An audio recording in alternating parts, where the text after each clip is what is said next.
जाएगा।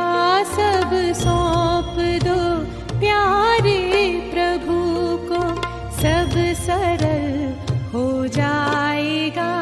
खुशियों की सुंदर झील में जीवन कमल मुस्काएगा।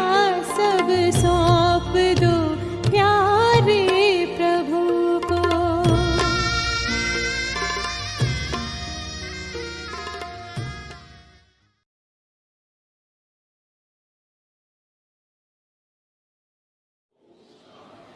ओम शांति। एक हिसाब से तो हम सब योगी हैं, आप माने या न माने, पर हम सब योगी हैं। क्योंकि योग का मतलब होता है याद, ध्यान। अगर ध्यान शब्द भी कहते हैं तो वो भी एक याद है, और वो याद मन में होती है, और मन सदा ही सोचता रहता है। जिसके विषय में सोचता है उसके साथ उसका योग कहेंगे। तो योग का सरल से सरल अर्थ है याद, और ये याद तो मन का काम है। मन जिसको भी याद करती है एक हिसाब से उसका ध्यान करती है। चाहे कोई व्यक्ति हो, वस्तु हो, कोई वैभव हो, कोई घटना हो, कोई स्थान हो, कोई परिस्थिति हो। अब यही मन ईश्वर में चला जाए तो ये सबसे ऊंचा योग है, सबसे ऊंचा ध्यान है। परंतु हम सब की यही शिकायत है कि हम औरों में तो मन सहज लगा लेते हैं, लेकिन परमात्मा में मन नहीं लगता है। तो क्यों नहीं लगता मन? इसका कारण ही ये था कि मन लगाने वाला कौन और किस में लगाना है यही पता नहीं था। लेकिन अब हमें ये सब बातें समझ में आ गई है, तो ध्यान लगाना मुश्किल नहीं है। परंतु कई कहते हैं मेडिटेशन के बारे में अलग अलग विचारधाराएं हैं, बहुत सारे विचार हैं, क्योंकि अलग अलग प्रकार के मेडिटेशन सिखाए जाते हैं।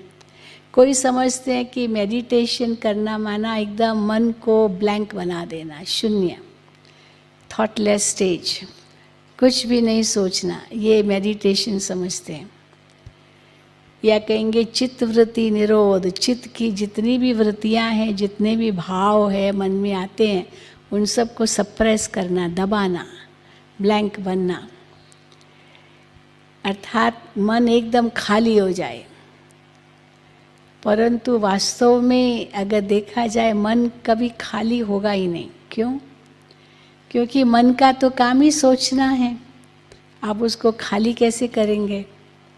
और अगर ये भी विचार आता है कि मुझे मन को खाली रखना है, खाली रखना है, कुछ नहीं सोचना है, कुछ नहीं सोचना है, तो ये भी तो सोच है।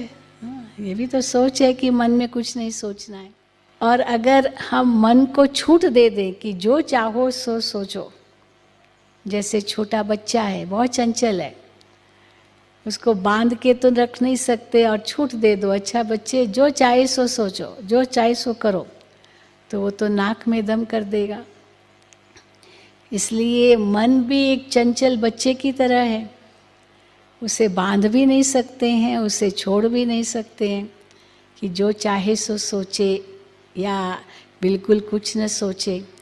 क्योंकि जैसे बच्चे को अगर बांध के भी रखते हैं तो उसकी जो रचनात्मकता है वो तो नष्ट हो जाती है, क्योंकि वो कुछ कर ही नहीं पाता है। तो मन के अंदर भी कितनी रचनात्मकता है, बहुत क्रिएटिविटी है। अब उस मन को हम ब्लैंक कर दें और सोचे कि कुछ क्रिएटिविटी न निकले, तो ये तो हम उसको, उसकी शक्ति को ही नष्ट कर रहे हैं। पर उस शक्ति का सदुपयोग हो, यही हम वास्तव में मेडिटेशन में सीखते हैं। तो क्या सदुपयोग हो ये देखेंगे। तो केवल मन को ब्लैंक करने का लक्ष्य नहीं है। तो फिर कई कहते कि अच्छा मेडिटेशन करना तो क्या मन को फोर्स देना होता है। हम कहते फोर्स भी नहीं देना है, क्योंकि इजी मेडिटेशन चाहिए, हाँ, कोई बहुत डिफ़िकल्ट तो नहीं चाहिए जो फोर्स देंगे।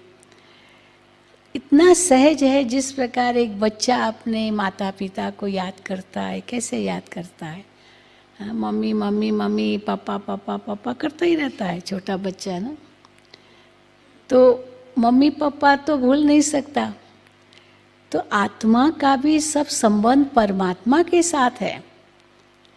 इसलिए परमात्मा के साथ जो आत्मा का अविनाशी संबंध है वो कहीं टूट गया है, इसीलिए उसे फिर से जोड़ना है। और वो तो मुश्किल नहीं होना चाहिए। किसी के साथ भी हमारा संबंध होगा तो उसको याद ही तो करना है, तो वो मुश्किल का आएगा। इसीलिए फोर्स करने की तो बात ही नहीं है, तो सहज हो सकता है। तो इसीलिए मन में हम क्या सोच लाएं, सदा हमारे पास चॉइस है। क्या टेंशन वाले विचार लाने हैं या शांति वाले विचार लाने हैं? अगर आपके मन में शांति वाले विचार होंगे तो शांति तो आपके पास ही है, पर लाएंगे टेंशन वाले विचार तो शांति तो आपसे बहुत दूर है। तो इसीलिए हमारे मन में क्या विचार हम लाते हैं, हम मालिक बन करके वो अटेंशन दें, तो क्यों नहीं मन में परमात्मा की भी याद आएगी, क्यों स्पीडी होगा मन। फिर कई कहते ठीक है स्पीडी तो चलो हम रोक सकते हैं, लेकिन क्या हम कोई विशेष पोस्चर में बैठे? कई समझते हैं पद्मासन करके बैठना है, पद्मासन करने के बाद ही मेडिटेशन होता है। हम कहते पद्मासन तो सब नहीं कर सकते हैं, और ये तो चलते फिरते इजी चाहिए मेडिटेशन, बिजी रहते हैं, तो हम सारा दिन बैठे थोड़ी रहेंगे। और पद्मासन तो अगर किसको घुटने की प्रॉब्लम है या आर्थराइटिस है या जो कुछ है, इट इज़ नॉट इजी कि पद्मासन हम करें। तो पद्मासन करके ही बैठना है तब मेडिटेशन होगा, ये ज़रूरी नहीं है।